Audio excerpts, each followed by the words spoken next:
Eat human. Les humains à leur meilleur. C'est tu apogeo. ピーク人間 Pitówka niewiód.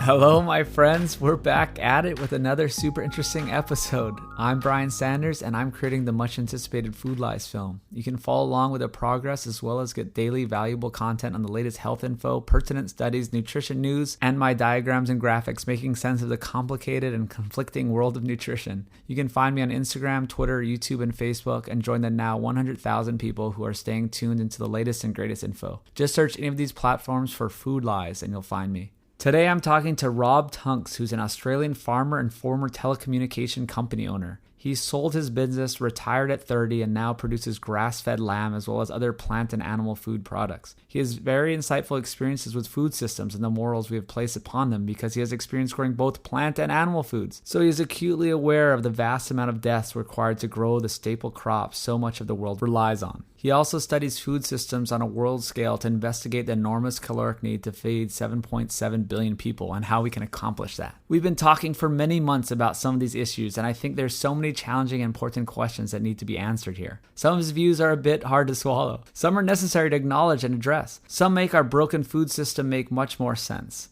He also could very well be wrong about some of these things. I think there's some great solutions using holistic farming methods using plants and animals together. Humans are pretty intelligent and adaptable when we have to be. Instead of my usual announcements, I'm just going to encourage people to go to sapien.org to discover all the great things we have going on. No matter where you are on your health journey, we have resources and free things to help you on your way. We also have a link there for the nose-to-tail grass-fed and finished meat. This is my company. I'm not promoting someone else's service. Everything we're doing at Sapien and Nose to Tail is created by us and for the specific purpose of getting humans healthier. We have the tribe there with the special features, the Sapien program, and more info about the Food Lies film as well. Just go to sapien.org and get everything there. I would really want to thank the community for being great and pushing this all forward. I love hearing your stories of success, so keep sending them in. Keep sharing this podcast and writing the reviews. And keep up your healthy living. Let's all grow old together. All right, enough out of me. Please enjoy this interesting interview with my Australian pal, Rob Tunks. All right, Rob Tunks, we're live. How are you doing over there in Australia? Hi, Brian. Yeah, really good. It's cold here. It's winter, obviously, but... Yeah, it's winter over there, but we've been talking for months, really. We started talking over 6 months ago about maybe even coming to film with you for Food Lies. And then recently we've been having some really interesting conversations about feeding the world and plants and animals and all kinds of stuff. So now it's time to record it. Are you ready? Fantastic. Yeah, let's do it. Okay, well, give some context because this is going to be a really interesting discussion. Some of this stuff goes against what we want to hear. Some of these are inconvenient truths. Some of these things, there's hope for the future. It's just good to discuss all this stuff. Rob's on our side, though. Sometimes it may seem he's not on our side, but you believe in animal foods. You raise animals. Tell us your background. My background, I wasn't in farming. I grew up at Roseworthy Agricultural College. My dad was a lecturer there in engineering, so he basically looked after the heavy equipment, taught the students how to look after tractors and headers and harvesters and all the other things that they do on farms, and was also involved in the engineering side of wineries. So he had a fair bit to do with the students learning how to make wines through vats and stuff. But yeah, when I was about 7 or 8, we left Roseworthy Agricultural College. My dad was still working there, but we moved into a town near Adelaide in South Australia. From there, I was lucky enough to get involved in telecommunications and computer networks, and it was just before 2000. So the internet boomed, and I happened to be in the right place at the right time, started my own business, and I was lucky enough to retire at 30 just because I was in the right place at the right time. I would move to Alice Springs, had my own telecommunications computer networking business, and it just exploded. Things went crazy. Yeah, so I retired at 30, and I was sitting around with a lot of money in my pocket, and I thought, well, what am I going to do? And I started doing some research on where I should be investing because I needed the money to last long enough, obviously, until I was 90. I mean, that's my aim. But yeah, and I started looking at where I was going to invest my money. And I noticed that the supply and demand curves for food was starting to tighten up. Basically, our food production expands about 2% a year, but the population's growing a lot faster than that. The global population's growing faster than that. So at some point, we're going to have a crossover event occur where we just can't produce enough food to feed the population. Yeah, so then I figured I'd go farming. And obviously I had a bit of there was probably something in my childhood from growing up on a Rosewood Agriculture College, which was basically a big farm. I asked my dad to ask his mates who are all agronomists and senior lecturers at Rosewood Ag where we should buy, and they said southeast of South Australia, which is a place where it rains a lot. They said, don't buy a brown farm, they break your heart, buy a green farm. So that pretty much, buying a green farm means grazing country. It requires a lot less work and a lot less inputs. So you can be more relaxed about a grazing property. So yeah, we bought a property in southwest Victoria. It was just across the border from the area they'd identified, just because the land was a bit cheaper across the border for some reason. Yeah, and ended up here. Been here for 17 years now, and basically grow sheep, do a little bit of cropping, but the main focus of this place is fat lambs and wool and cropping on the side. So you have a lot of background raising animals, which is great, as I love talking to people about that. Sounds awesome too to be, just get unlimited grass-fed lamb. Yeah, I'm jealous it is of pretty that. good. Yeah, it's the thing I didn't know about farming, but when I just jumped in, like I tend to jump into things. I did it with my business doing computer networks. It's actually a very slow process to learn to be a farmer. It's surprising the things you don't know, the unknown unknowns. It's taken, like I was speaking to a farmer a few years ago. I said, I've been doing this for 15 years. I still don't think I know anything. And he said, I've been doing it for 60 and I feel the same way. It's because every season is slightly different. You learn something new, but it takes you 12 months to recover from a problem you've learned. So unlike almost any other business, if you make a mistake building a computer network, next time you write a bit of code, you've rectified that problem straight away. But in farming, it's a 12-month cycle before you come back to that same point again and you can try something different. So yeah, it's taken years, and it's taken a lot of money initially, just making a lot of mistakes that were costing production. But I'm fairly well up to speed now. I'm pretty happy with where I'm at. And I'd be about average. There's exceptional farmers around here that do a lot better than me, but there's some poor ones that do a lot worse too. So yeah, I'm pretty happy where we're sitting. Okay. And you said 60 years. So someone else 60 years and they're still learning. Yeah. He was 80. But you see, the difference between him and me is he was one of the exceptional farmers. He's been doing it his whole life. And like if I make a mistake, it costs me about 5% now in production. Whereas if he makes a mistake, it's more like 1%. So he picks things up a lot earlier. It's really about identifying a problem and fixing it as early as you can. So, for example, sheep can get worms. They get worms. If you treat them earlier, you don't get any real production hit. If you pick it up too late, that's when it costs you wool length. It'll cost you, the lambs lose weight. The later you pick it up, the more it costs you in money and production. And especially early on when you're picking up things very, very late, it costs you a heap in money and production and just general health of livestock. So he could read the signs early and catch something and that you would miss just based on the weather or the bugs or the anything. Exactly. And going a really good example is 2006 or 1 year, it stayed wet through the summer. So usually in Australia here, we dry out in the summer. So the place goes brown for a month or so, and then it greens back up. But for that particular season, it stayed green. Now, I didn't know that through the summer, the worms, especially when it stays hot and moist, hot and humid, the worms explode. So there's a huge worm loading in your sheep. Now, my livestock looked okay because they were getting this green feed. So they had high energy feed, but they had a huge worm loading. Now, when they lambed, the lambs were picking up these worms, and that cost a huge amount in production. We lost quite a few lambs, and the ones that survived didn't do very well. I just didn't know that worm was going to be an issue. So if this guy, for example, would have picked up early these sheep were wormy and drenched them and dealt with the problem, he never had a production hit. In fact, he would have had a really good season, whereas the exact opposite was true for me just because I didn't know. And I picked it up late that the sheep were carrying a huge worm load. Now I'm much more focused and I can see that the sheep have got an issue way before I would have in that particular period. So, yeah, it's just a very slow learning process. You can't just grab someone off the street and turn them into a farmer. And cropping has its own whole lot of other set of problems too that, so anyone growing any food, they've got, the really good guys are old. And the reason for that is it takes a long time to get that experience. Mm-hmm. The top farmers are generally in their 60s and 70s, and they're the ones I take advice off of. And they know what they're doing, and they've been doing it long enough that they've been through a number of different seasons. So they've got more of an idea. Mm-hmm. Yeah, it's just a time issue. Yeah, it sounds like you have to be very efficient. You have to be really smart. There's not a lot of room for error in food production. Yeah, and this is a micro thing and it's a macro thing because when we talked, there's not that much wiggle room now for how many just calories we can produce to feed the world. Yeah, that's exactly right. And look, farms don't make a lot of money, so there's not a lot of wiggle room. Like my place here currently, and the valuations, it's probably about $7 million.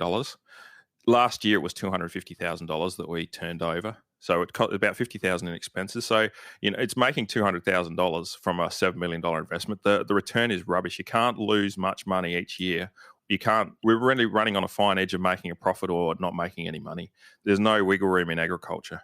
Like, we can't afford to stuff up. Yeah, everything's tight and we can't afford to waste stuff.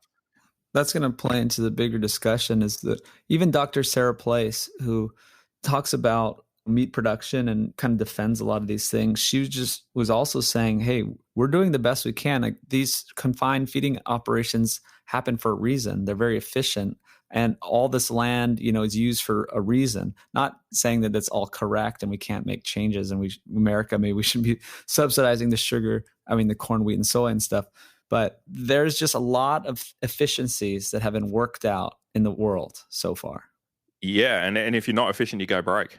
So the most efficient system has worked its way up. I mean, that's just the way it is. If you're not efficient, you go broke, and someone will do it better and they'll have a cheaper product.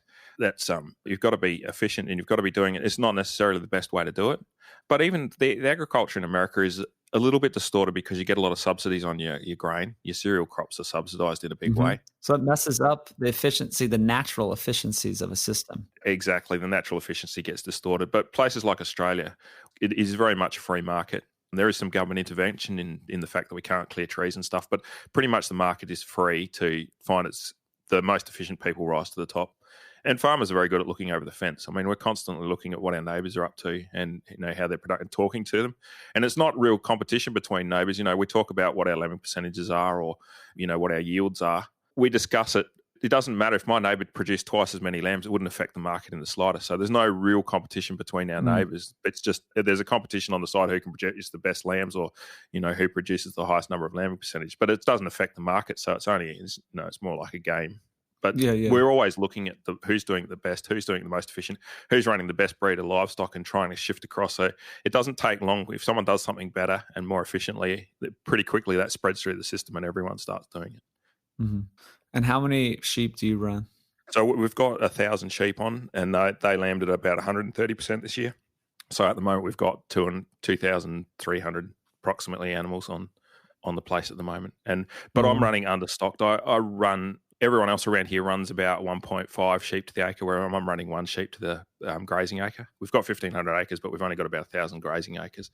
Yeah, I run understocked. It gives it a lot more wiggle room, and we don't have debt. So that a lot of farms have got quite high debt loading, so they have to push harder than you would like. But it gives you wiggle room if you're running slightly understocked. Like if the season turns bad or you haven't got enough feed on the ground, you've got to make a decision whether to get rid of your livestock early. But the way I'm running, we're just relaxed. We run 1,000. In bad season, we can carry the 1,000 sheep through, no problem at all. So that's why we do it that way. So we'll get back to some of this stuff, but I want to just talk about the animal deaths part too, because that's probably really interesting to people. And I want to just clue in people to this part of the discussion because you've grown plant foods too, and you do sheep mostly, but you see all the costs that go into growing each type of food. Yeah, so livestock are way better for the environment and way better for animal deaths than growing a monoculture crop.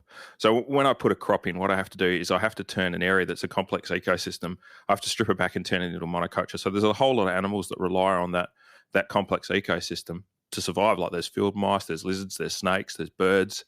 In the wet areas, there's frogs and tadpoles. So what we do is strip that away. You've got to have nothing there. The area has to be bare, and then you have to spray it out and make sure there's no weeds or any other grasses that are going to go through and compete with your crop.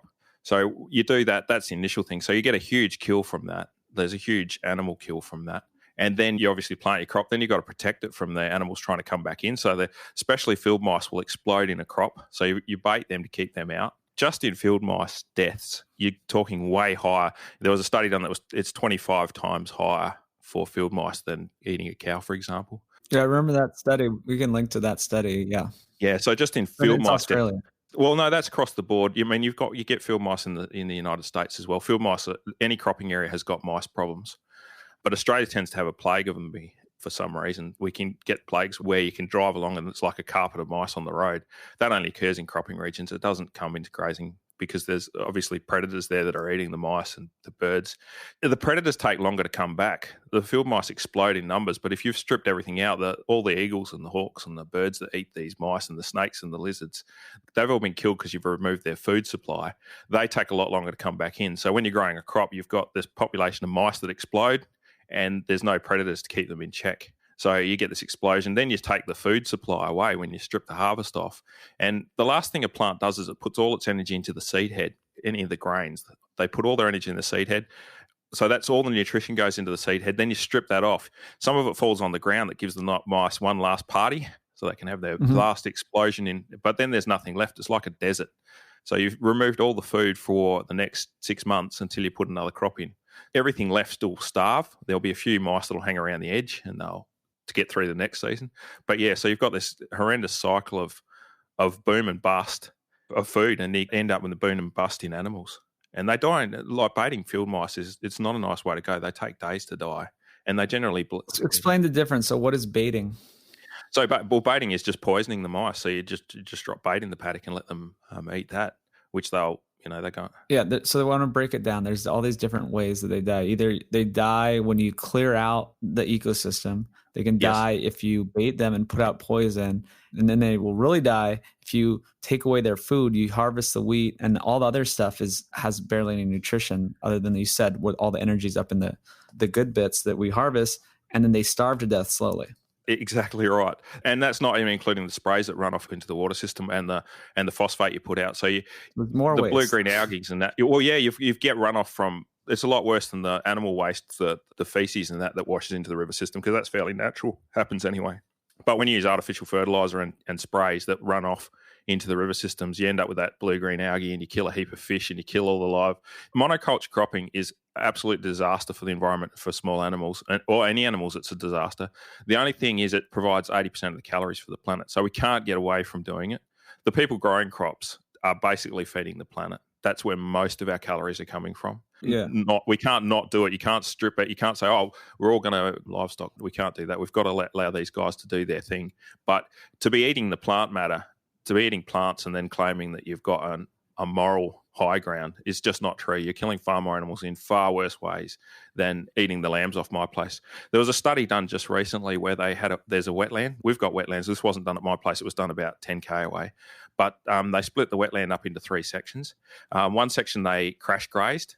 So they let the plants grow and then they bring a large number of animals in. They crash graze it and then take them away. So they're only on there for a few days. So it's sort of that the Joel Salatin rotational grazing system. At the other side, they set stock it. So they would have run the 1.5 sheep per acre on this wetland and just left the sheep there continuously grazing. And then the other side, they protected it from any grazing at all. And what it showed was that there was a 30% increase in biodiversity in the 2 grazed areas. So where the sheep were grazing, it didn't make any difference whether it was crash grazed or whether it was set stocked.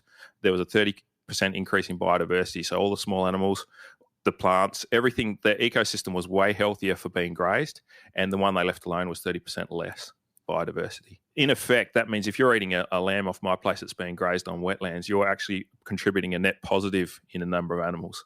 So you're actually adding animals in. It's a bit hard to get your head around, but if you eat one of my lambs, you're contributing more in biodiversity and thousands of animals, because these wetlands, there's birds, lizards, snakes, frogs, there's a whole lot of animals that are there. There'd be thousands and thousands of animals that are there because those sheep graze that environment. So if you use animals how they're supposed to be on grass in these natural ecosystems, you're actually increasing animal life and you're increasing soil health. And if you eat corn, wheat, soy, any of these big monocropped foods, you're decreasing the soil health and you're killing more animals. Boom. That's it. 100%. So opposite of the message that you hear. Exactly everywhere. Opposite. But the worst thing you can do is eat something like a exclusively grain-fed herbivore. Like if you've got a cow or a sheep that's exclusively grain-fed, that's the worst, because they've got the conversion losses. So they eat the grain, which is conversion loss at, let's say, 6 to 1. So they need 6 times more grain to produce the same amount of calories. So the worst you can do, and this is where if you target the worst thing you can do, is to eat exclusively grain-fed herbivores. So if you get a cow, put it in a feedlot, just feed it grain, and then you eat that. You've done that. That's the worst, because obviously you've got all the cropping deaths, plus you've got that animal death. But the flip of that, the very best you can do is eat exclusively grass-fed herbivores, and the big ones. Yeah, so you've got the two extremes. But how often is that done? I mean, for one, they're not in the feedlot their entire life. They have No. the cow-calf operations and they're on pasture. But how often is it the just pure grains grown just to go to cows? Because through my other discussions with some of these scientists, a lot of their food comes from ethanol, from corn. We grow these biofuels and they get the leftovers, or distillers' grains, they get the leftovers. But so a lot of that is leftover, very efficient. A lot of what they eat over their life is not edible to humans, just in the fact that it's grass. But then you're also saying that since corn is subsidized, or these crops are subsidized in America, that sometimes it's cheaper just to give them that high energy food because it's subsidized. In America, even in America, the cattle only spend the last 90 days or so in a feedlot. So most herbivores are grown on grass and then finished in feedlots. That's different to pigs and chickens. They're almost exclusively fed grain. But the grain they get is the second. So if I grow a grain crop, what we do is we test it for quality, so protein and energy. So it's basically protein and sugars. And if it reaches a high enough standard, it gets used for human consumption. And if it falls short of that, it gets fed to livestock. So I'm trying to grow it because it's worth twice as much money if it reaches the high standard. If it gets fed straight to people, they pay twice the amount of money you get as if you feed it to livestock. So the target is always to grow the best crop I can and sell it at the premium price, because that's where the money is.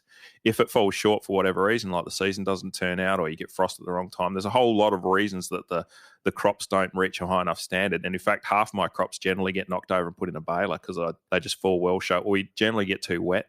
That's a big problem when you're trying to get the seeds to set in the heads. So half the time my crop just gets knocked over and turned into hay for livestock feed, when in fact it was originally planted to be fed to people. It's always my target to do that because that's where the money is. So the livestock get the seconds that we don't want to eat. You've got to have a place for the seconds to go. Otherwise, you've grown all this food that hasn't reached a high enough level. You feed it to the livestock. So the system's set up to be the most efficient. So the livestock get the waste we can't eat. They get the waste from like you said, from the ethanol plants. They get a heap of waste from that. They can eat the cellulose that we can't digest. If you've got a corn cob, you strip the corn kernels off, stick that in a can. You can feed the cob part to the livestock. They're happy eating that. That's the kind of crap they get in the feedlots to eat. And they do fine on it. They can get the energy out of it, whereas we can't eat it. So it's no good for us. So by weight, they're getting 80% of the weight of the product, but they're not getting anything that we could eat anyway. What are you going to do with it if you don't feed it to livestock?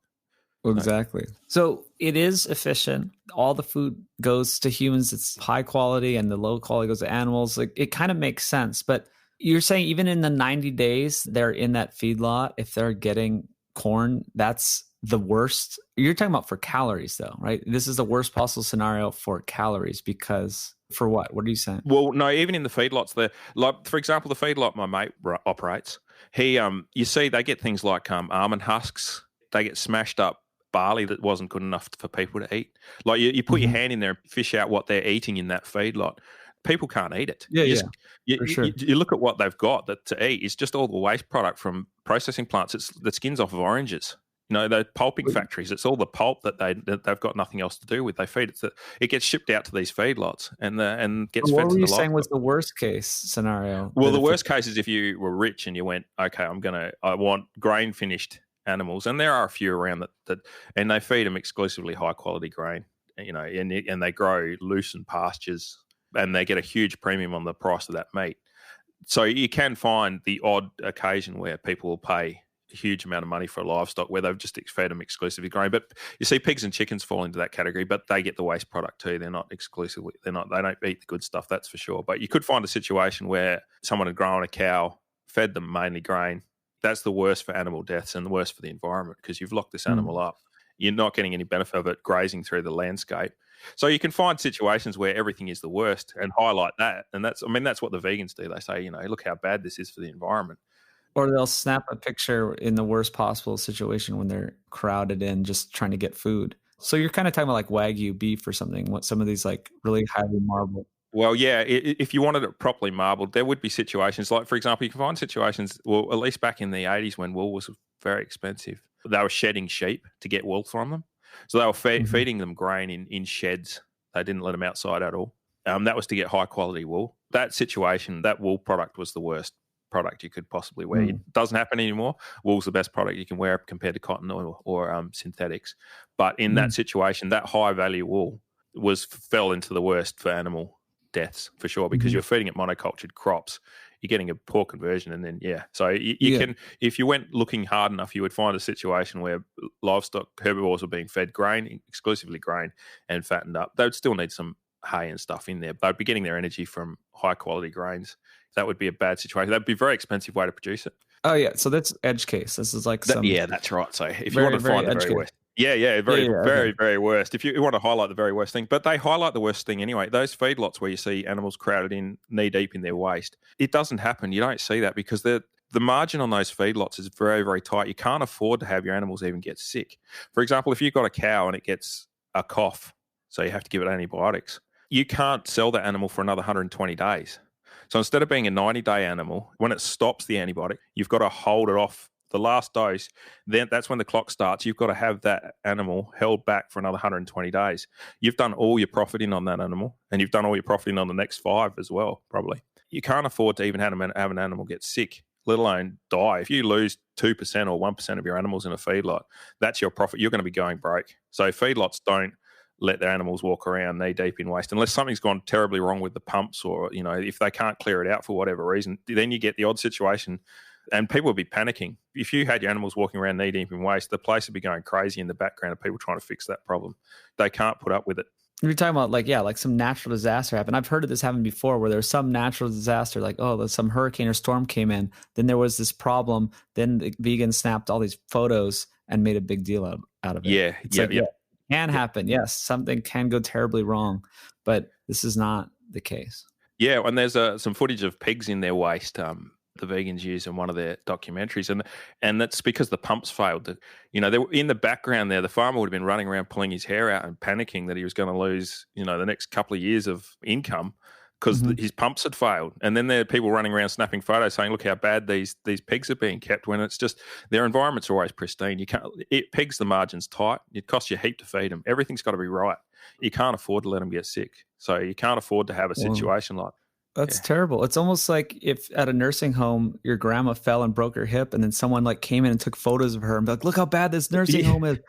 And then you're like, "Oh my God, this is terrible. I'm trying to, help how insensitive is this to do?" Yeah, or flooding in a nursing home, and the sewage starts backing up and coming out, and someone's running around taking photos and video of it when they should be helping get the people out. That's how bad. Yes, it doesn't happen, and economically, you can just see it. You just can't afford to do it. You can't afford to. That's the main argument, because people know that they need to make a living, and it goes a completely opposite of how people make a living if they start feeding them all these antibiotics or kept them in terrible conditions. Like, it just makes no sense. Well, the antibiotics does give you a bump. Even if they're clean, the antibiotics gives you a bump. We're not allowed to feed our livestock. In first world countries, you can't feed your livestock antibiotics anymore. That's a non-starter. For 40 years, it's been like that. That's right. So antibiotics, the only reason we use antibiotics, and they're very expensive, and you've got to hold the animal back for 120 days after the only reason we use antibiotics is if we've got a sick animal and we want it to survive.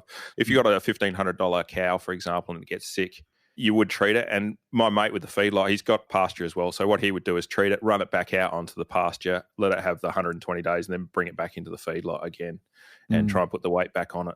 He gets around that problem. But if you've only got a feedlot and they get sick, it costs you a heap of money to have that animal held back for the 120 days. So this antibiotic stuff is debunked. But then there are HDPs, you call them. I don't know if we call them that in America, but HGPs, hormone growth promoters. That's what it stands. Yep. Yeah. HGPs, yes. Yeah. So how do those work exactly? I haven't really looked at what they actually are, but you inject the animal and it's like rocket fuel. So you get about a 40% bump in the growth rate when they're in the feedlot. When you can give them enough protein and energy, you get an explosion of growth for that last 90 days. Hormone growth promoters definitely used in the United States as well. They're getting used less in Australia because they're starting to give a discount on it. They're asking when the animal goes to market, one of our major supermarkets. So we've got really 2 big supermarkets in Australia. There's Coles and Woolworths. Coles has said animals with HGPs. There's financial pressure now not to inject them. But I'm not a scientist, and Sean Baker's looked into this and said you don't find enough in the meat to make it a significant difference. So, well, that's what I was going to say. So I'm not saying it's ideal. And then we talked about you don't use them, and your buddy who has them, you'll eat their meat. It's not, absolutely. You're not but it's good. It's kind of good that for one, you're saying there's these market pressures to not use them because of financially incentivized to use them, which is good. But then also look at both sides, play devil's advocate, that kind of thing. I mean, there's like the tiniest amounts that may make it into the meat you eat. Yes. So it's just, you're worse off eating corn, wheat, or soy than if you're Absolutely. talking about like estrogens, all these weird stuff or chemicals or sprays or atrazine, glyphosate, or whatever.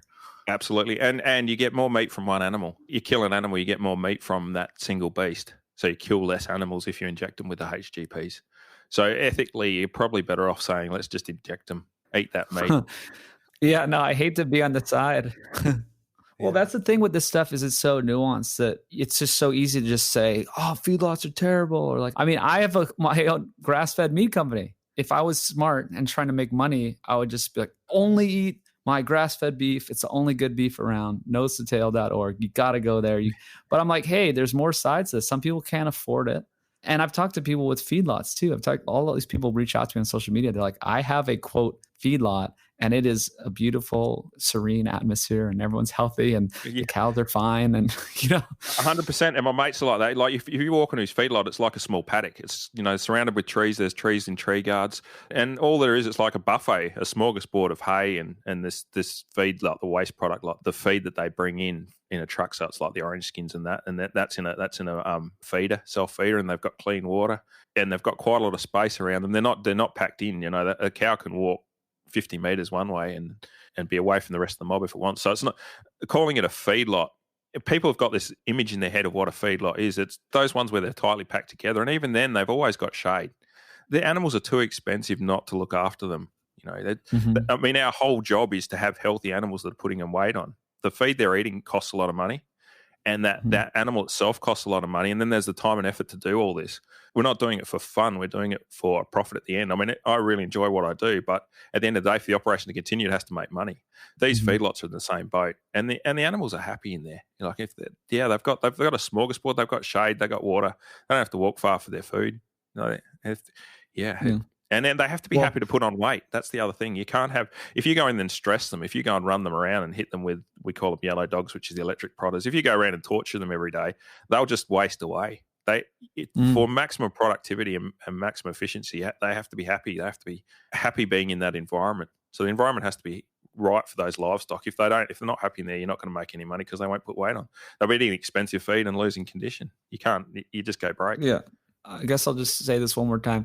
I encourage everyone to get grass-fed beef, get it from your local farm. It's always better to do it this way. And of course, we don't want to use all this stuff, but it just gets into this bigger discussion, which are going to get into, is how do we feed the world? We're at this problem where we need to feed the world somehow, or we need to feed people who don't have a lot of money. And it's like, don't eat like Doritos and this cheap pasta and cheap bread. Get some cheap ground beef. It'll be a lot healthier. So yeah, we do need to have these conversations, and it's not black or white. But no, it's not black or white, and we can't stop the cropping. So you've got this waste from the crop. So what do you do with it? If you want to be the best for the environment, you obviously exclusively grass-fed and finished livestock. I mean, if they're running the right way, they're contributing to the health of the environment and the soil, everything. Yep. Everything improves with running grass-fed animals. Absolutely. If you want to support that, buy and eat exclusively grass-fed and finished herbivores. And that means pigs and chickens have to be off the menu a bit. Oh, yeah. I wanted to bring that up. If you could just explain the difference, because the ruminant animals, bison, sheep, cows, they're on grass, eating grass. But then we have, pigs and chickens. I don't prefer chicken or pork because I don't think it's terribly nutritious compared to beef. And it's also it's not the same. They're not herbivores. No, they're not herbivores, so they need the grain. I mean, they do run free range pigs, and they do taste a lot different. I really like free range pigs, but you've got grain going into them. The pigs and chickens, especially chickens, just anyone who's run chickens knows that you've got this huge input of grain that's continuously pouring into them. Well, actually, they are pretty efficient. They're about 2-to-1 conversion. So chickens are the best, and pigs slightly behind that, but they're very good at converting the grain into. But once again, they're eating the waste grain, so they're eating stuff that we won't eat as human food and converting it very efficiently into stuff that we will eat. So there is an argument that you should eat pigs and chickens, but probably not to the extent that we're doing it, because they're eating the stuff we won't eat. That's great. So, but there's always this equation you have to do where it's a cost-benefit analysis, I guess, for your health and for calories. This is the bigger picture that I had a problem with some of your stuff you're talking about feeding the world. Yep. is there's a much different calculation to feed the world. You're like, oh, there's 23 trillion calories needed to feed the world per year. Every day. It's every day. It's 23 Every day. trillion Wow. calories. Oh, yeah. Yeah. It's crazy It's number. insane. Yeah. It's insane. So part of the problem is a population problem. That's a whole nother discussion, because I'm not saying we should depopulate. That's also the weird thing. It's super sensitive subject too. Yeah. Because it's like, it is a problem, but I think some people in this world are like, well, let's do something about it. And there's bigger powers that be that may have certain agendas to do that. That's a big difference of I'm going to actually enact things to depopulate, or we should just talk about the fact that maybe the earth can't supply enough calories for.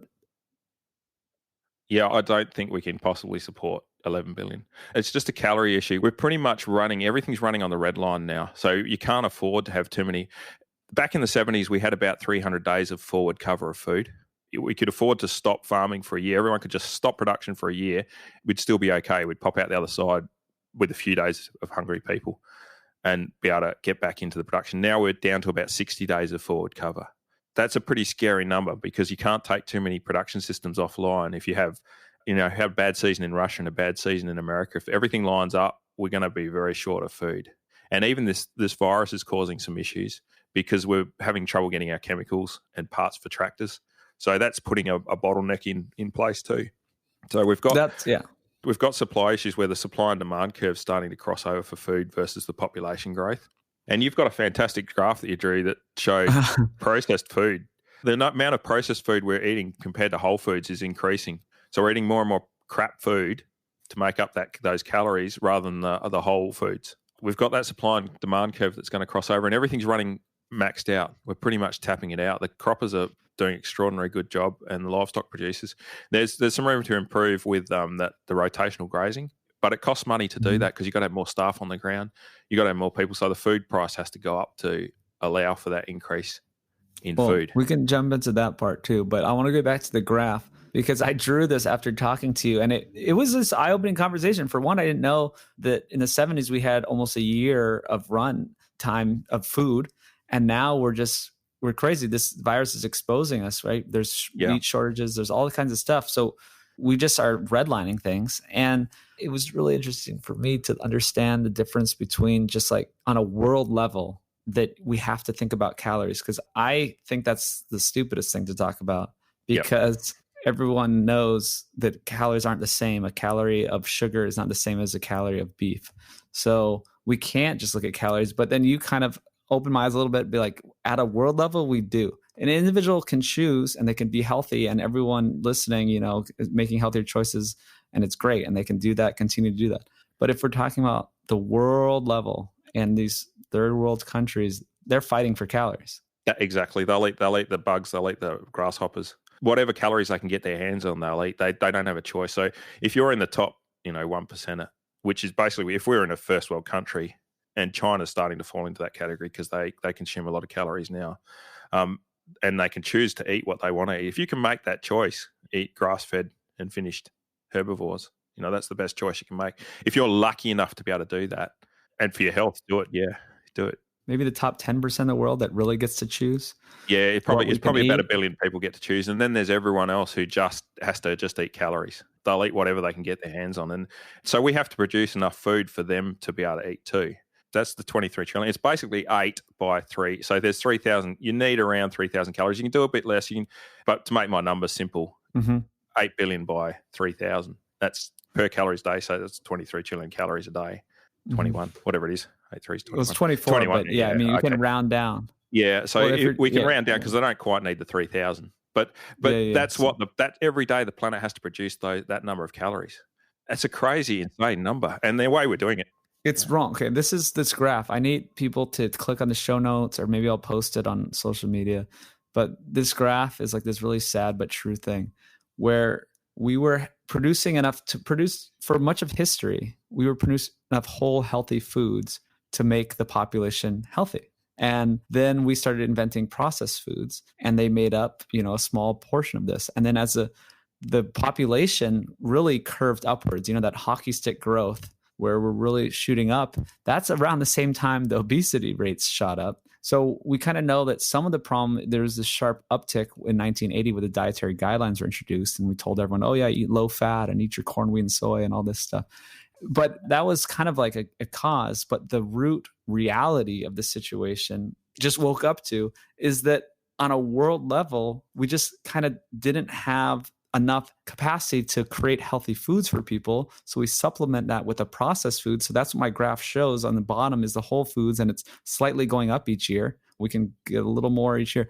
But then the whole top part of the graph to make up this huge population explosion is all these processed foods. So we are diluting the good, healthy foods with these processed foods to feed the world. So it's like this obesity. It's kind of like to have 8 billion people on this world with our current system, we have to have this obesity and chronic disease epidemic. It's almost inherent to the quality of the foods that we can produce because we can only produce this amount of calories. We're talking about calories, not quality. Boom. Yeah, 100%. And that graph shows it the best. And you can see, like, it's not even a conspiracy. It's just how it has to work. Exactly. Okay, thank you for bringing that up. I'm diving into these kind of worlds, like looking at who's pulling strings, or, what are the bigger powers that be. And it traces back to the massive accumulation of wealth around the 1900s in America. And, there's all these, Federal Reserve, people want to read books about the Federal Reserve, whatever. Problem is that there is no real conspiracy. Like you said, we've settled on this 80% plant foods and 20% animal food. Yep. You can talk more about in a second, because that's just what the earth can do. So the conspiracy is that we backfilled that into our recommendations. And we're yeah, that's exactly what happened. I mean? Yeah. There was the lobby groups. So there was the 5 lobby groups. There was the grain council, the fruit and vegetables, the meat, and the dairy. I can't remember what they all, but basically there was 5 lobby groups, and they were lobbying for what goes into what should be recommended. So they all had a say. So that's why we ended up with the food pyramid, and that was basically from the 5 lobby groups. It had nothing to do with science or what's good for you to eat. It just had to do with the lobby groups lobbying for their piece of the pie. And those lobby groups occurred because that we were producing, 80% cropping and 20% meat. It kind of fit into that food pyramid because those lobby groups had that amount of power. So yeah, that's why they had that amount of money and power. And this is what it's crazy about politicians and how this stuff works. It's like these arguments for the greater good. I think it's really hard to do politics because sometimes you think you're doing something for the greater good, but it's actually worse for people, or they're just like, this is what we have to do. So we have the ability to make 80% plant foods. We need to make the food stamp program. We need to feed the military troops and the old age homes. Like, they knew that all these guidelines were going to feed the world. And Denise Minger wrote the book, The Death by Food Pyramid, and talked a lot about this stuff. And why it existed is because we could afford it. It wasn't because it was healthy. So partly it was these lobbyists, and partly it's because this is what we had.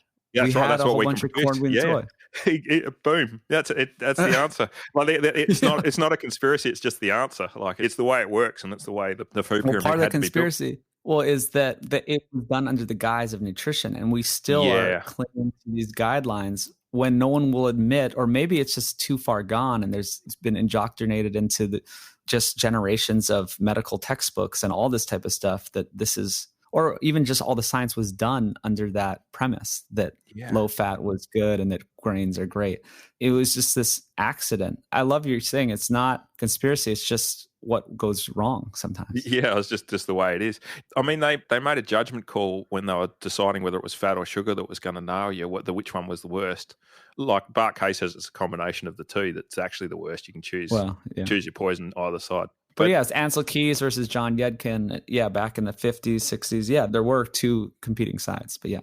But I think when you look at we couldn't have fed everyone meat. No one could have gone the high fat side of it. I guess they could have made recommendations that way, but they went for what we can produce the most of. And the lobby groups that would have been the bigger were definitely the plant producers.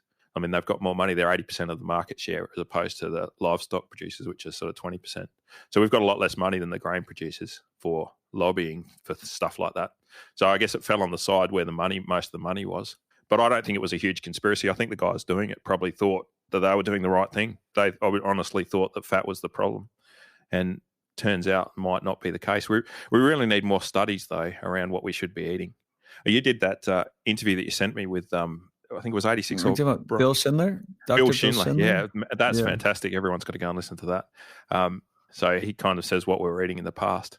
I do have something to say about might do it later, just about the dogs being introduced into the system. Oh, I'd love to talk about that later. Yeah, let's try to wrap up this stuff too, because you do some great work with dogs and just you have your own ideas about the evolution of dogs from wolves. But he also talks about using the whole animal. So maybe we can get into that a little bit, because only about half the animal goes to human food.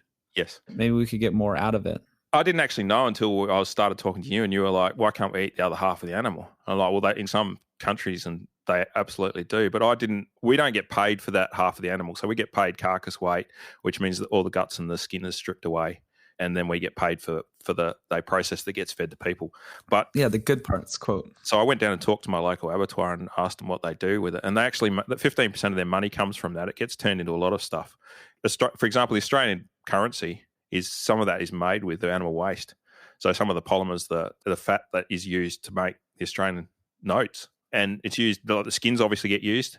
That, leather gets turned into your car or your couch. Some of it gets dried out and is used for organic fertilizer. Vegans eating their organic vegetables, they're basically eating that animal waste plus the animal feces. You can't get the fertilizer from anywhere else. They're using animals to fertilize that organic product that they're eating. So you can't get away from that part of the system. They used to use soldiers, or what they wanted to do this is going back to Napoleonic Wars. The English wanted their soldiers repatriated, the dead bodies repatriated, so they could grind them up and spread them around on their fields. It was called blood and bone for fertilizer.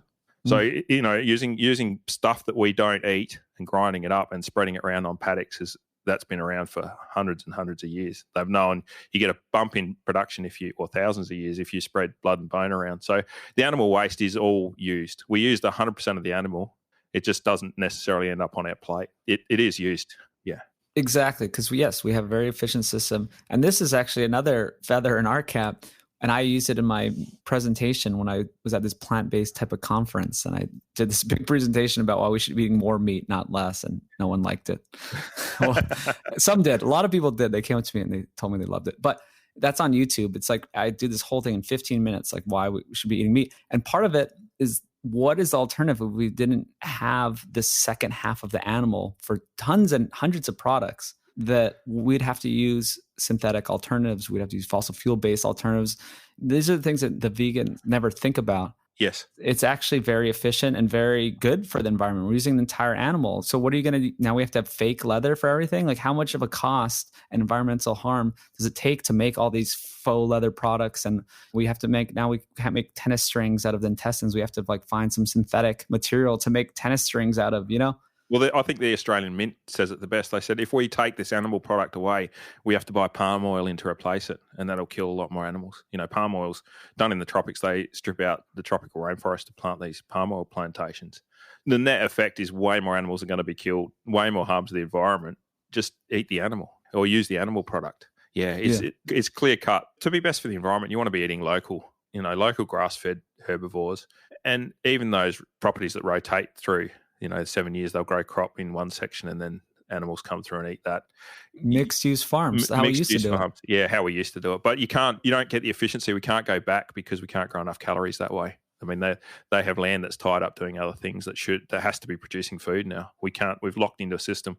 Well, that's the problem, is that we're maxing out the Earth's population and trying to feed people. But I think this is a very sad reality, is that you can't feed the world in a healthy way. If there's that many people, we have to make these compromises where we're giving people low quality foods or doing all these different things just to try to keep people alive. And I think that Earth kind of balances itself. So I don't know if that's happening. In nature, if a species gets too successful, some predator will move in. Or if sometimes there's plagues or different things that wipe out animals, they get to the population too high.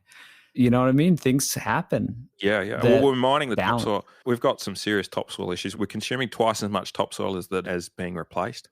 Every year we use more topsoil than's being replenished. And that's a crisis coming down the pipeline. That means we're keeping the yields up with synthetic fertilizers and sprays and the technology. We're doing minimum till cropping. Now, minimum till cropping is fantastic at protecting the soil, but it uses a bucket load of chemicals. Like, everything you do is spraying If you get weeds come up, in the past, you would rip the soil up and rotate it over so you disc it up. Now we just run in with boom sprays and spray it out. And about the time that's become popular, the insect population's been declining on the planet, which has got implications down the track. Like we can't be killing our insects. So that minimum till cropping is starting to lines up with the insect apocalypse, they call it. I mean, I can see what's happening. We're using these big boom sprays to protect the topsoil, which we have to do to keep our crop yields up. But in the knock-on effect is we're being devastating to the environment. But we have to do it to feed the population. We've got this system we're locked into. I can't see an exit. Well, minimum till farm, I don't know. Not all people are doing that. I mean, I had Gabe Brown on who doesn't use these sprays and all these different chemicals and does his no-till farming all organic, whatever it's called. Running biodynamic. This no-till I'm talking about no animals because they don't want... Okay, so that's the problem. You need animals in the system. 100% you need animals in your system, and you need to go back to being able to give places a rest. You need to go back to the way they used to do it, but we can't because we need every calorie produced off those big broadacre farms with the big heavy machinery. They're producing the bulk of the calories that we're eating. No, not you and me. We're eating it. Yeah. We've made it carnivore. So, but the population, the global population is relying on these croppers to do the very best they can, and the very best they do is no livestock on there. Every year you're growing crop and you're using these big machines. I mean, they're so accurate. They run within 2 centimeters, so they don't even the place they drive over, their tracks are exactly the same track. So their soil compaction is that the machines only run on the same tracks. GPS guided. It's amazing technology and it gives you good yields, but the expense is the sprays, and it's not a game I want to play, although I really admire the guys that do it well. Well, the game we should play is figuring out how to not do that. And I'm still convinced that we can produce enough calories in a better way if we use technology and ancient methods combined. Instead of just using technology and just monocropping, there's got to be ways to use these harmonious systems. And maybe it's just a slow and gradual change. Like I was saying, how many millions of acres we have of corn, wheat, and soy in the US, if we just start changing that to Gabe Brown type holistic management and stuff. And you're saying, hey, that's fine for the US, but we're a net exporter of calories. And then, then we can send all this corn, wheat, and soy to other countries that need it to survive. That exactly. The US could do it. You could probably all start eating grass-fed beef. Possibly you could do it.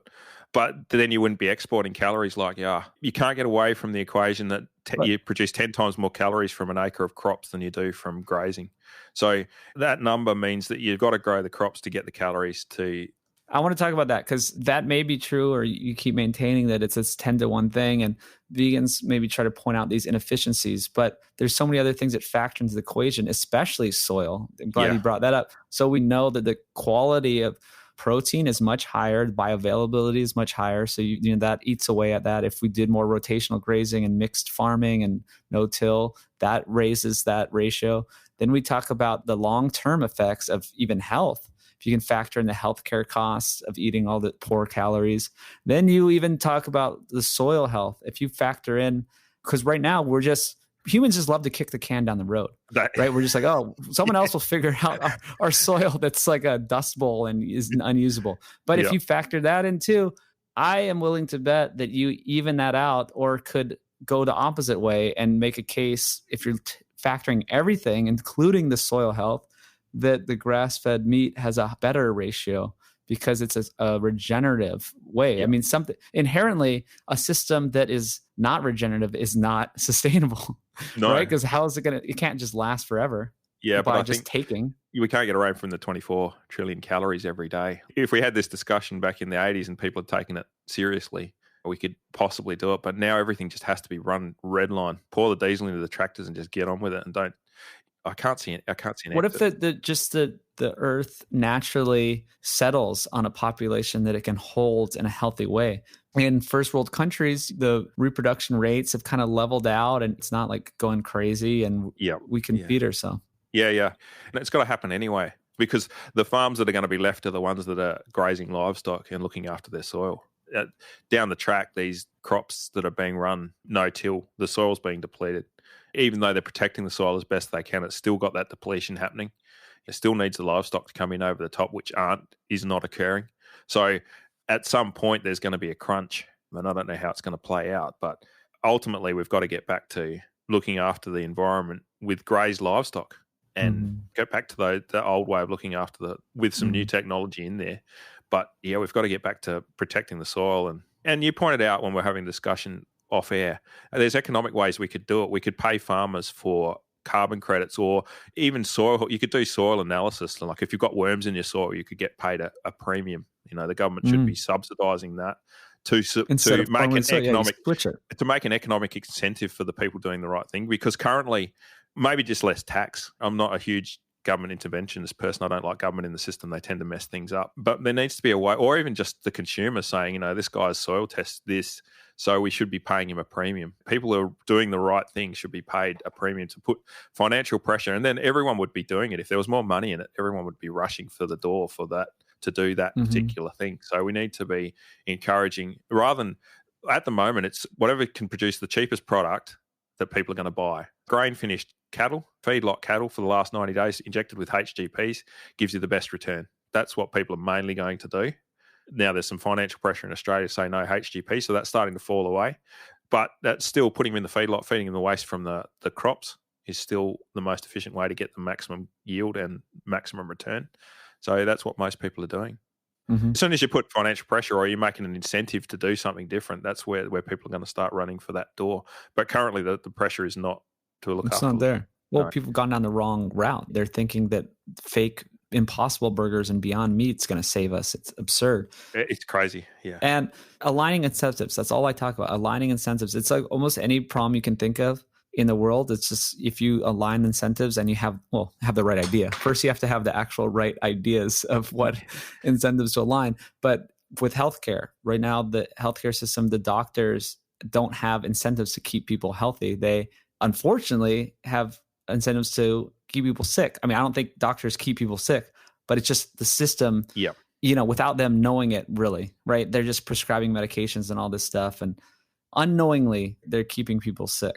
100% agree. Yeah, but it's really hard because it's hard to align incentives and let's subsidize the soil instead of subsidize corn, wheat, and soy.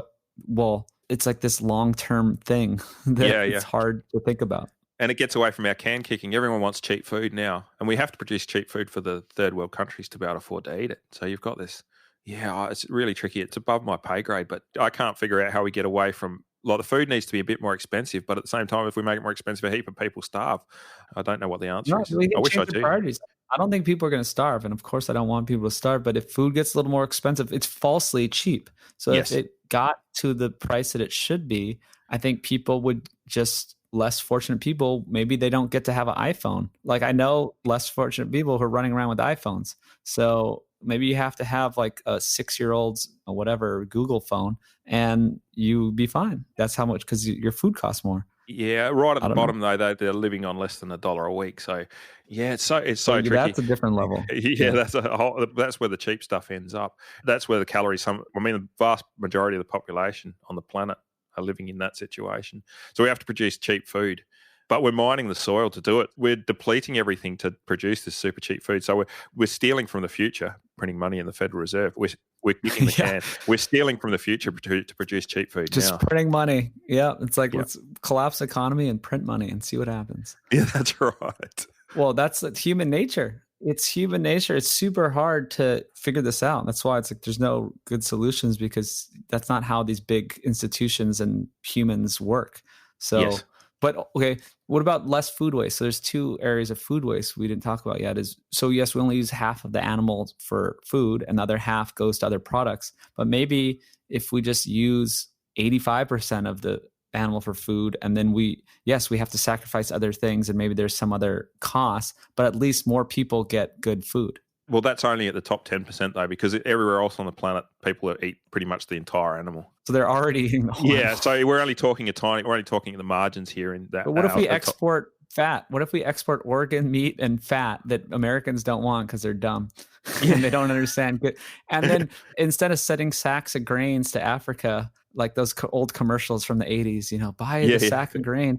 What if we gave them a sack of organ meats and fat? Well, they'd probably really like that, and they'd know what to do with it too. They'd look like it wouldn't. They'd be really happy with that. Yeah. But then you've got to find the substitute for that. What that product was going to do. So maybe. Well, at least we got calories though. I mean, that's what I'm saying is maybe we will have less cheap stupid toys from China or I don't know. There's all these random expendable goods that are worthless that maybe we can give up and then we can have food instead. Well, yeah, whatever's gonna work. We could use more of the animal possibly, but like I said, it's only us top 10%ers that can decide we're only going to eat the premium cuts. It's not most of the rest of the planet. They're going to eat the entire animal and use up everything there. For sure. They're not wasting it like we do. So it's only around the margins. Mm-hmm. Tell us more about the food waste, because the food waste doesn't happen on your end of things. They happen once the consumer buys it. Yeah. So because we're not making any money, so we can't afford to have waste. Everything is right the way through the food chain. There is virtually no waste. The waste only occurs when it gets to people's fridges, and that's because it's so cheap. People can afford to, they fill their fridges up with vegetables and meat, and then I think we're wasting it. Nearly 50% of the vegetables we buy just gets thrown away. Now, cereal crops aren't like that because they can store them, but once it's turned into a loaf of bread, I guess we throw a fair bit of it away. But the food waste only occurs once it gets to your fridge. The supermarkets, the supply chain, there's not a lot of fat in it. You can't afford to be throwing away 10% of your product. That's your profit gone. So it's very efficient. Yeah, this whole system is super, super efficient. You just can't afford to have waste in your system. So it's only once it gets to people's fridges that you end up with this waste that they talk about. Yeah, it's the vegans and all their plants going. No. Well, I don't particularly blame I've had it in for the vegans because their religion or their animal death thing just doesn't line up. But I've got a bit of sympathy for them. Once you see that Whole Foods graph thing, people are getting sicker and people are looking for answers. Veganism's gone the wrong way. That's more of a mistake that they think the carbs is the good for you and they think we're herbivores, which we're clearly not. We're carnivore biased. Yeah. Yeah, they're misguided. I really don't like to make fun of them. It's just kind of like a joke, Yeah. But it's just a little irritating that they're spreading misinformation. So I don't like anti-meat activists, but vegans and anti-meat activists are not the same people. No, and their heart's in the right place too, mostly. They genuinely want to do what's best for the environment. They haven't got it right and they don't know enough and they're not prepared to look into the other side of it. If you want to see what's going on, just go for a drive in your car and drive through the cropping areas and then drive through grazing areas. And you'll see with your own eyes, it's plain as day which one's doing the most damage to the environment and which one's killing the most animals. You drive through a cropping area, it's just a desert. Even if it looks like there's all these beautiful plants growing, you go back 6 months later and you've got a desert. There's nothing left. You drive into a grazing area, there'll be a whole lot of other wildlife around. There'll be birds everywhere. You can just see looking out your car window. You don't have to get out. And if you did get out with a shovel and dig into the paddock, you'll see there's a huge difference in the soil health between a grazed area and cropping area. It absolutely, and you don't need someone to show you a study. Just go out and have a look. It's not rocket science. Just go and have a look. Mm-hmm. Yeah, I love that. And you've done both. And that's why it's great to get your perspective on this. Yeah, but anyone can go for a drive. Like go for a drive where they grow crops, go for a drive where they graze animals, and you'll see the huge difference in biodiversity in the graze sections and the biodiversity in the cropping. And it's all dead animals that in the cropping area and way less in the grazing area. Now, sure, animals have to die for us to eat them, but you're killing them in way worse ways when you grow a crop. Don't worry about the studies. Just get in your car and go and have a look. It's great. And I always make the joke, the real anti-meat activists are the people in the cities and the coffee shops not doing that. They're the most disconnected from it. And the people, like you said, the food producers, there's no vegan food producers. No, they know. I don't know a single vegan food producer in the cropping sector. They know. They just don't. They know what they're killing. They just know what they're doing, and they have to. Like, they're connected to reality. Exactly. Well, and then here's another thing. We're talking about 80% plant foods, 20% animals. That's just what our current system can really do, and maybe what the earth can carry. We need people to be plant-based. Oh, yeah. I mean, what if everyone all of a sudden, what if they watch a Food Lies film and everyone's like, oh, I'm going to go sapien diet, 80% animal foods, 20% plants. We're screwed. Meat's going to be like $40 a pound or something, we're not going to be able to produce it. It's good that some people try to subsist on this fallback diet. I just posted this on social media today about the problem is the plant-based diet. It's basically this adaptation that humans had to survive when our environment failed us and we couldn't get an animal. It's just weird that people choose this. I know why. I get it because there's all kinds of different misinformation going on this and that. But part of why is because it actually can produce weight loss, or you can do, feel okay temporarily.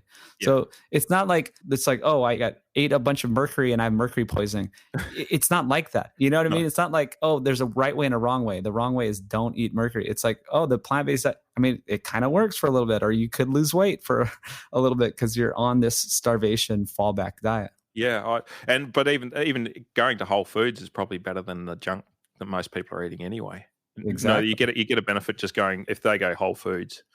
Yeah, That's you're where getting the a benefit. They're getting a benefit from that. Have they got a better diet than they had before? They're eating their Doritos or corn chips. Of course. But anyway, it's good to have people on different diets because it balances the system. It makes things work. And it's fine. Also, I do talk about the sapient framework is that there's many examples of people eating whole foods diets, but that happen to be 80% plant foods can be fine. If you're eating traditionally, if you're eating like Dr. Bill Schindler talks about, and you're preparing the grains and soaking them, and you're doing all these traditional methods, and you're not eating sugar, refined grains and vegetable oils, yeah, you're in Okinawa and you're living till you're 100. Just so like people just like to point to these people as the only way to do it, but it's just one example of someone eating a whole foods diet that happens to be heavy in plants. So I'm kind of saying is that it's fine. You can be healthy. Maybe a lot of people listening in our community, they have problems with plant foods and they're like resisting and rebelling against plant foods, and they're finding great success doing meat-based diets. And so have I. I'm just saying in a world population, some people can do the opposite and live decent lives. Well, I hope they can, because we basically we can't get away from that. 80%. We have to. we've got that problem. I think we're carnivore biased though. Our stomachs are very much like dogs. You can't get a group of people and just feed them one particular food and see how they survive. It's much harder to do a study on people, but dogs, they do it all the time. When dogs are labelled carnivore biased, you can't feed a dog vegan diet for very long. And our stomachs are very similar. They're facultative carnivores. And you told me actually a quick story about your friend who practiced surgery on dogs. Yeah, so he was a stomach surgeon. So he'd practice on greyhounds because that stomach was the most animal that was the closest to dogs. The stomach of a dog is so similar that the surgeons can practice their surgery on. To humans, yeah. So it makes sense too. I mean, I haven't looked in a bunch of dog studies, but I just know you can feed a dog kibble and maybe it lives for 12 years. And it's cheap and affordable and people do it. Or you can feed a dog like raw meat and liver and all the stuff it actually needs, and it'll live for 15, 16 years. Yeah. But it's kind of going back to this thing. It's like, well, I can afford kibble, so people just do that. Well, I feed my dogs commercial working dog food because it's easy. Like I don't have to go out and shoot wild animals or get the waste from the sheep. My dogs get commercial dog food, and I know it's not as good for them. When they do get real animals, they do a bit better on it. But it's convenient. Like I've got 10 dogs here, probably because I'm a bit lazy. But yeah, it's just what it's kind of like how the world works in a way. Is that I want to live to 100, so I'm going to eat the good food. But we have plain to see people dying in America at 50, 60 years old, and they're just eating the processed foods. And it's like, hey, it was cheap. I'm like, hey, you're dead. Yeah. But they have to. We need enough people to eating that cheap crap. But if you can afford not to do it, and I think I'd love to see, like Sean Baker's doing this, trying to get money for a study. I'd love to see a proper study done on carnivore. Like you just look around the carnivore community and have a look at the people that have been carnivores for 5 years or more. Yourself, Sean Baker, and that health coach Kate. You all look fantastic. There's clearly nothing deficient going on. You do the same with the vegans, and the 5-year vegans, they look terrible. It's clear we're carnivore biased. It doesn't require a huge study. Well, yes, and there's plenty of evidence, and all us guys talk about it. I don't even say I'm carnivore, just whatever, sapient diet, animal-based diets. Yeah, you can look at the stomach acid, you can look at our gut morphology, you can look at all this stuff, and it's clear that we are animal-based people. But like I said, there's a fallback diet. There's a secondary, type of metabolism where we can subsist on low-quality plant foods, eke out enough nutrition, and survive. So yes, we're basically just saying thrive or survive. Same thing with the dogs. You can have a dog for 16 years, or you can have a dog for 12 years and survive or thrive.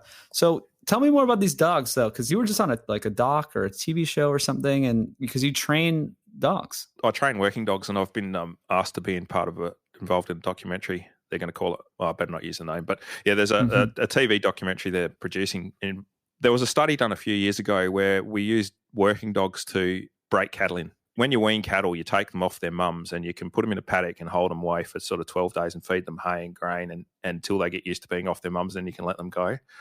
That's sort of the way most cattle are weaned. Or the way we've been doing it with dogs is you take the weaners away from their mums, the young cows away from their mums, and you work them with dogs, with proper herding dogs, not heel biting dogs, but the sort of mustering dogs you see on those shows where they'll do, 3 sheep trials, or the New Zealand sheep dogs. So those kind of soft, gentle, they're herding dogs, they're not biting on the heel dogs. So what we do with the dogs is the dogs go around and bring these young cattle to us. So the dogs act like wolves and we act like the shepherds and protectors. And you do this for a day or so, and these young cows will get used to you and come and walk up and stand next to you even without the dogs there. So they're in effect being shepherded. And that gave these cattle, there was a 40 kilo difference over 6 months between the cattle we worked with the dogs like that and the cattle that we weaned in the way that they're normally weaned, where that corresponded to a huge weight gain just from managing the minds of the livestock better with the dogs. And from that, there's a documentary being made on how to train working dogs. And so why is that? They're less stressed, or why are they? This is my theory. This is the big. When we first teamed up with the wolf about 100,000 years ago, humans are basically rubbish hunters, and this is that Dave talk you did back in your that you sent me the link to. Humans are basically terrible hunters. If you dropped me here with some gumboots on and a sharp pointy stick, I would probably starve to death. If the landscape was stripped of the sheep and that. Even with the sheep here, I'd still have trouble getting them. If you dropped me here with a dog, you would come back in 12 months' time and I'd be fat and happy. And if you dropped me here with a couple of dogs that I could breed with and a small population of people, you'd come back and we'd be thriving. Dogs are effectively the gunpowder moment 100,000 years ago. When we teamed up with the wolf, we went from being rubbish hunters that was just subsisting. There's a theory that wolves came and hung around us and ate our scraps that we had left over, but there wasn't any scraps left over. We're not good enough hunters to have any waste left over from hunting. Everything would have been consumed at that point. So the wolves weren't hanging around us. That's just a non-starter. My suspicion on how we joined up with the wolf is we probably went behind the wolf and brought down the big animals that they were encircling. Because when you watch wolves hunt, they'll encircle the bison or the cattle or whatever, or the deer or whatever they're hunting. They tend to get them in a circle, and then they run around until one gets weak and falls off the side, and then they'll pounce on that and kill it. But if you were with those wolves, if you were following them, that would be an opportunity to get it. Because we can kill an animal. We can kill large animals very safely. We can use spears and clubs. So there's no, like for a wolf to bring down a large animal, it's very high risk that they'll get injured themselves. Whereas we can do it effortlessly. We can't get those animals to encircle and then go in and pick one out. We're not fast enough to get around them like wolves can. But my suspicion is that's how, and then over time we would have been cutting the meat off and feeding the wolves, and then eventually the wolves would have been hanging around with us a bit more. That's how I think it happened. They certainly weren't hanging around our camp. Because it's kind of the opposite. Yeah. I think what came first is the scraps came second.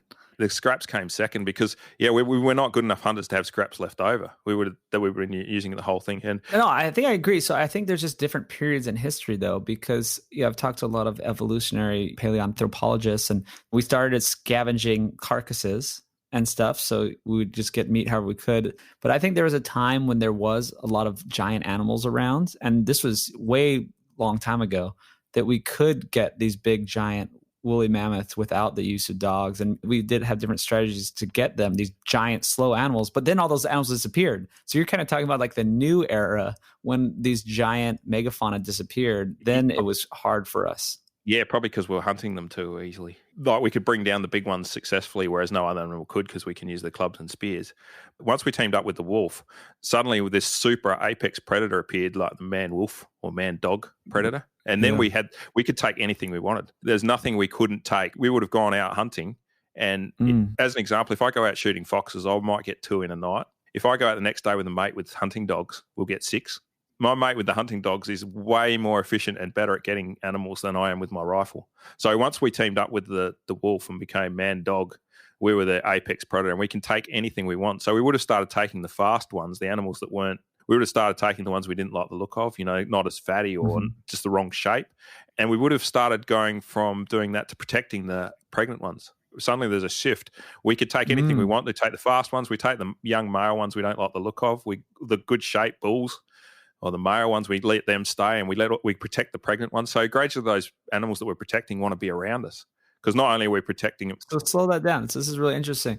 So instead of just getting the sick animals or the weak ones, we can get the good ones purposely to leave the ones so that they can mate. And Yes. you're talking about like how we domesticated. This is the start of domestication, because without the dog, there's no way we could have gone into domestication, because we would have just been hunting for survival and hunting for whatever. The slow, weak ones is what we would have taken, like every other predator.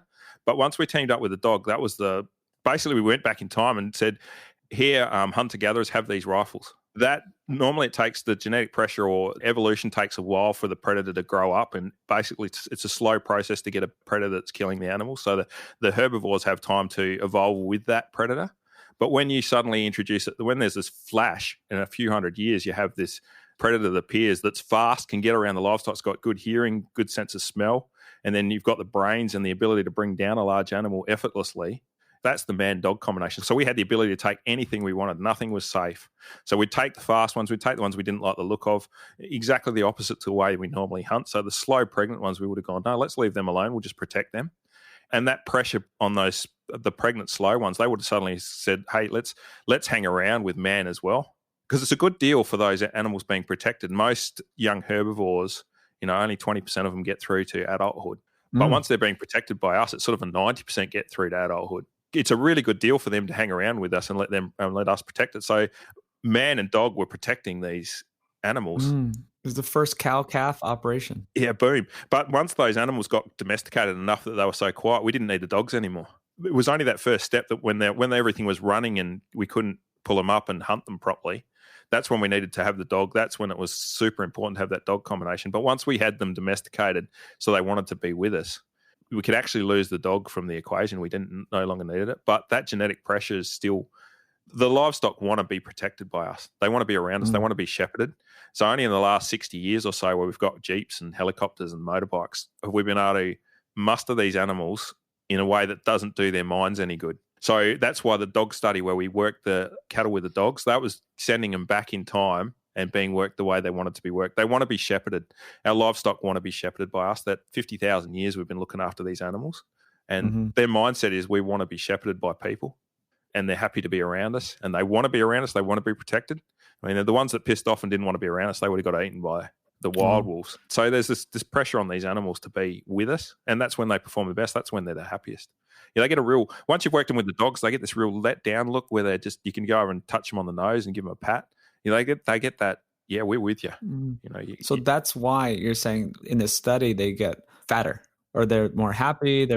Yeah, that's 100%. So these animals have got this let down look, and they want to be around you, and they want to eat grass. They want to put weight on. They're happy and content with their lot in life, and they do way better for it. Yeah. So with that study, then there was a bit more interest in working dogs, and I happened to be asked to be involved. So yeah, my dogs are in that.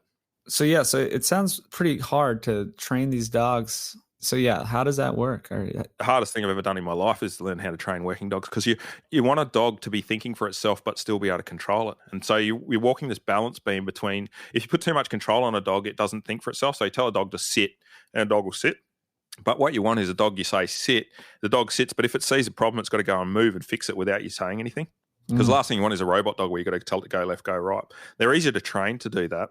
Like I go and train a dog to go left, go right, walk backwards, walk forward, speak. That's real simple to train. The hardest thing is being able to get the dog to do that, but still having its natural instinct. So if you tell a dog to sit and it sees a problem, it's got to go, stuff you, you're wrong, I'm going to go fix that, and still have the control of the dog. It's just a balance point that you're working with, and yeah, it makes it very tricky. But yeah, you got to really like dogs. Dogs know what you think of them. So if you don't like them, don't have them. But yeah, I like dogs, so it's easy to have. I think they're really perceptive. I'm surprised I've never heard anyone talk about this theory before. Have you heard of anyone about just the evolutionary part? No, I don't think. Well, because most people, like the guy you interviewed, wouldn't have gone hunting with dogs. Like, you have to have that. I was interested because everything I read about how we domesticated animals didn't make sense to me, because I've been out trying to hunt. I've gone out and tried to hunt clean skin cattle in Arnhem Land with dogs, like round them up. So we weren't hunting and we were rounding them up. So we're trying to muster these cattle with dogs. And clean skin cattle are cattle that haven't got any brands on them or been touched by people. So you've got the bighorn bulls so we're trying to muster these animals that have had no contact with people and doing it with dogs, and no fencing infrastructure. So if you go to a zoo and you see what kind of fences are required to keep deer in, There's sort of 7-foot high mesh fences solid all the way to the ground. You couldn't build those fences 50,000 years ago. To domesticate livestock, they couldn't have made the infrastructure. The only way I can see it around that is over time the pressure was to look after the pregnant ones, and that put the genetic pressure on them to be with us. I mean, that's the only way I can see the domestication work. And the only way you get that step is you have to team up with a dog first. You have to have dogs with us. You can't go out and you couldn't drop someone in a landscape with wild animals like Australia. Would be a good example where you've got kangaroos and emus and domesticate them. Without dogs, you just couldn't do it. Like, it's no way you could hold them. You couldn't build anything. The infrastructure you need to hold kangaroos and emus to even start the domestication process isn't there. You'd have to do it with dogs. And so that's the only way I could see it even starting to work. I was working the problem in reverse by trying to hunt wild goats and wild cattle and doing it with dogs and doing it with firearms. And it's clear what the dogs are doing. And those cattle are preconditioned to be domesticated anyway. So my job hunting wild goats and cattle with dogs, they're already preconditioned to want to be around us. They're already domesticated animals. Although they've gone wild. It's even easier. Yeah. Way easier. So this leads in to kind of the last thing. Kind of running out of time here, but we were talking about how stressed the animal was. And you were talking before about how much that affects the meat quality. Yeah. So my mate who runs this feedlot is really big into dogs. So he works the dogs in the feedlot. He brings them in with dogs. Pretty much all his work is done with dogs in this bring to fashion, so the shepherded fashion. And his meat is the best I've ever eaten anywhere. It's because the cattle goes into they call it the knocking box, but it's where they kill them. They put the bolt gun on their head. But these cows end up in this knocking box, and all they see is a hand come out to pat them. Like there's no stress. They're completely let down, and then the lights go out. These animals have no stress when they're walked into the abattoirs, and that makes a big difference in the meat quality. And most cattle aren't overly stressed especially if they've been through a feedlot. They're used to having people around them. His cattle that are, even if they've come straight off the pasture, have got this let-down look, and they're quite happy for someone to reach out and touch them. They don't consider the bolt gun to be a threat. Sure. The problem is when you're like transporting cattle like across all these different places or doing, some of the things we do in America. Well, I know we've mitigated some of this with the Temple Grandin type of, it's like this curved tunnel where you can't see what's happening in front of you. But there's still, I think, a lot more stress in their life than what you're talking about. Yeah, the Temple Grandin thing is to stop bullheads stirring the cattle up. The best situation you can have is where you've got cattle with people that know what they're doing. That's when you get the most let down. So if you've got cattle with people and dogs that know exactly what they're doing, you end up with the very best situation for the livestock. If you've got, and horses, so if you've got people who are good on horses and managing the cattle right, and on foot managing the cattle right, and with dogs that are doing everything right, because that's their natural environment. That's the environment they would have for 50,000 years they've grown up with. Now, the Temple Grandin thing is because most people don't do the right thing with livestock. For example, if you're moving livestock, what you do is you put pressure on until it responds and gives you what you want, and then you immediately take the pressure off. A bull, if you're chasing a bull with a bull catcher, the bull will run until it gets tired, and then it'll turn and face you and try and come back through the pressure. What you want with cattle is you put pressure on. As soon as they give you what you want, you take the pressure off. That's really important, and that's pretty much animal training in a nutshell. And if you do that right, the livestock get calmer and calmer, and you can get closer and closer to them. It's horse training too. You can end up, and especially with the dogs doing that bring to, so that livestock perceive us as the protectors, you end up with the cattle that are in the best frame of mind. The worst you can do is have someone that does exactly the wrong thing, so they get a cattle moving and they continue to apply pressure. So the Temple Grandin thing is to stop people making it worse. If you've got dogs that are heel biting and you've got people that constant pressure, the cattle just go off their heads and they go crazy. So your best situation, if you've got untrained staff, you don't allow them to have contact with the cattle. So that's the Temple Grandin building yards that say, you're all too stupid to handle these cattle. We're just going to lock you away from it. But the very best yards are the ones who have got the best people in there, and they're basically square, and people can get in with their dogs and work the cattle. And that's what the study showed, that you get a big bump in production if you handle the cattle right. But it's a tricky one because you can't be paying people minimum wage and just employ a backpacker off the street. It takes years to get the skill set to be able to handle cattle and dogs right. And some people do it. Like you see the old farmers out on their horses bringing cattle in. Everything's walking. Everything's calm. There's people that are just doing it and they don't know they're doing it. You get the grandson out on his motorbike. It's full noise, chasing the cattle in. They call them Brumby running. You get behind them and just Brumby run the bastards into the yards. They come in, they're all stirred up. Their wires are wild and their tails are up. And there's a trail of shit that they've left behind as they're running through the yards. That's the worst situation. The best one's where you've got the old guy on the horse and everything's just walking. Everything's in time. The cattle got to let down. Look, the way we handle livestock has a big impact, and it's not people haven't focused on it enough, and we've lost it a bit because the old generation that brought them in with horses had to be doing it right. You can't mismanage livestock because you can't run your horse at full noise all day. You can't gallop a horse for more than a few minutes. So the horses, everything's got to be calm and compliant. But when you get away from it and you get to motorbikes, you can ride your motorbike around at full noise all day, and it just costs you a bit of maintenance at the end of the day. But you can do it. And that's how and it doesn't do the livestock any good. Yes, it's not good for the animal, and it's not good for the tenderness of the meat. No, and it affects the meat quality big time. I mean, a huge difference in the meat quality. Yeah, but even transporting the livestock across the country, there's the livestock that get worked with dogs and then put on trucks lose 8% less body weight for a trip. The animals that are just Brumby run onto the trucks, because the cattle that are worked with livestock or with dogs know to settle. You put them on the truck, the truck doesn't even rattle much. Like the truck doesn't bounce around. You run them in straight off the paddock, put them straight into a truck and slam the door shut because they're trying to run back past you. And the truck will just be rattling the whole time. They're losing more body weight. So, yeah, they've noticed working dogs up north for especially the big trips, there's 8% difference in body weight loss. So there's a huge gain there, an efficiency gain. So I'm hoping this starts getting through the market because there's an efficiency gain to be made. And it's been lost over time because, like I said, the old guys that used to bring them in with horses are being displaced by helicopters and motorbikes. But there's some big people that are doing it right now. Like there's people that have figured it out. I won't say the name of the property, but there's a girl that is employed up north in Western Australia whose job is just to work weaners with dogs because it makes them much more compliant in the yards and easier for people to handle. Even if you've got someone really trained up that break the cattle in, it makes it safer for the backpackers and that to come and work their livestock later down the track, and it puts a stamp on them for life. So, yeah, there's some big people up north doing it, just employing a young girl she's got a team of, I think it's 30 dogs. She's got quite an operation, and they just employed her to break their weaners and young cattle in. That's great.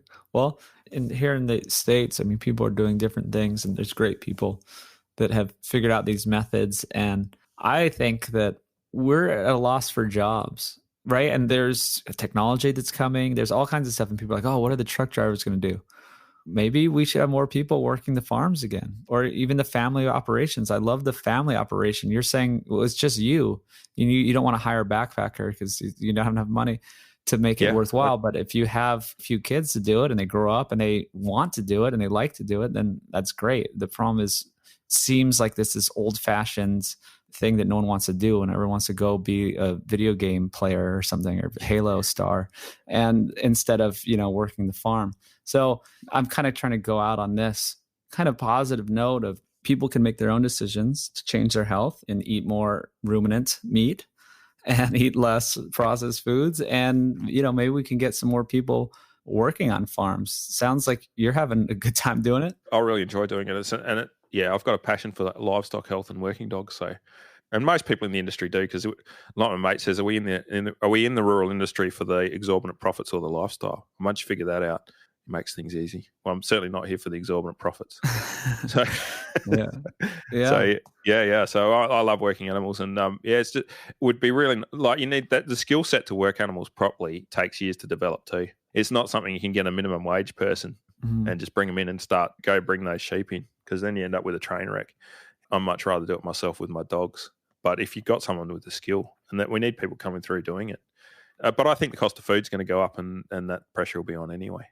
Well, it's good. Yeah, there'll be more money to pay, and we can get better workers, and it'll be a more desirable job. Make farming cool again. That's right. Let's do it. Thank you, Brian. Yeah, that's the catchphrase. Yep. All right. Well, stick around for a second. I have a couple more questions for the Sapien tribe, but thank you so much. This has been amazing. I want to share that graph that I sent you. Yeah, that's it. I haven't seen anyone show that before. That's pretty everything in a nutshell. Everything in a nutshell on one graph. That's what I try to do on the internet, is put out these little pieces of content and graphics that try to explain things. Sometimes I'm good, sometimes I'm bad. Ted Naiman's good. If people know him, he's good at these things. Anyway, thanks so much, and stick around for the Sapien Tribe episode.